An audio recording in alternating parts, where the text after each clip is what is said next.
The smoke still clung to my hair when I knocked on her door.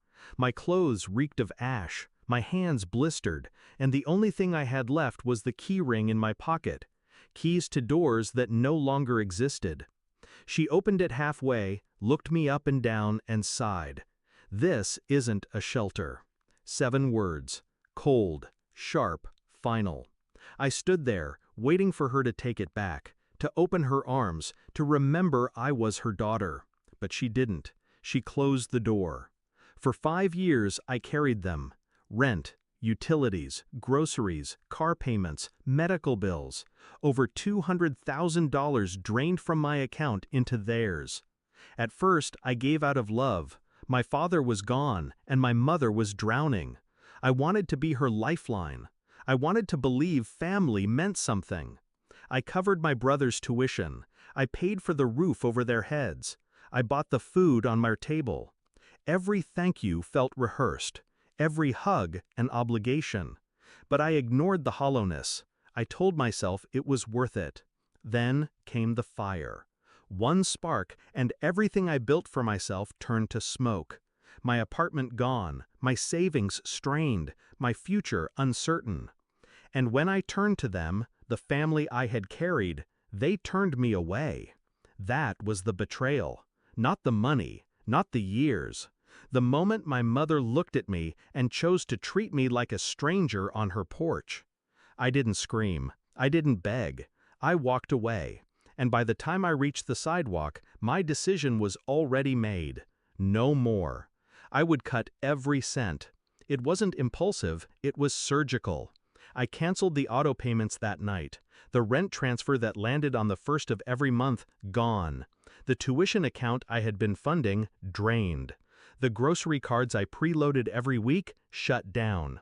One by one, I severed the lines that kept them afloat. I didn't warn them. I didn't explain. I just let silence do the work. The first crack came within 24 hours. My youngest brother called, then texted, then begged. Tuition was due, his card declined.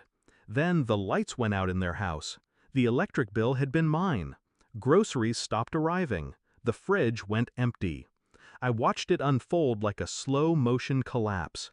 A family that once mocked my choices, dismissed my sacrifices, now scrambling in panic. And all I had to do was nothing. By 7:15 a.m. the next morning, I had 25 missed calls. My mother, my brothers, even distant relatives I hadn't spoken to in years. Voicemails shifted from anger to pleading to tears. "Just a mistake. We didn't mean it. Please, we need you." I listened to them all, calm, unmoved. The confrontation came 3 days later. She showed up at my workplace, hair uncombed, eyes wild. "You can't just abandon us," she hissed. I looked at her, the woman who birthed me, the woman who told me her home wasn't a shelter. And for the first time, I felt nothing. "Funny," I said. "That's exactly what you did to me." She flinched. Just a flicker, but enough. I didn't raise my voice. I didn't list the numbers, the years, the sacrifices. I didn't need to. All I gave her was silence. The same silence she gave me on her porch when I needed her most. Only now, the weight of that silence was crushing her. It's been months since then.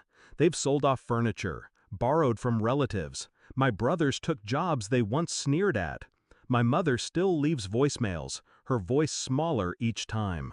But me, I've rebuilt. Not fast, not flashy, but strong. On my own, for myself.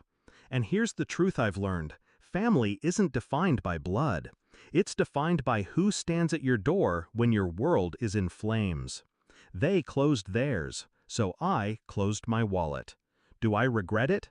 Not for a second. Because now, every missed call is a reminder that the daughter they once used, the daughter they dismissed, was the only thing keeping them alive. And I don't answer.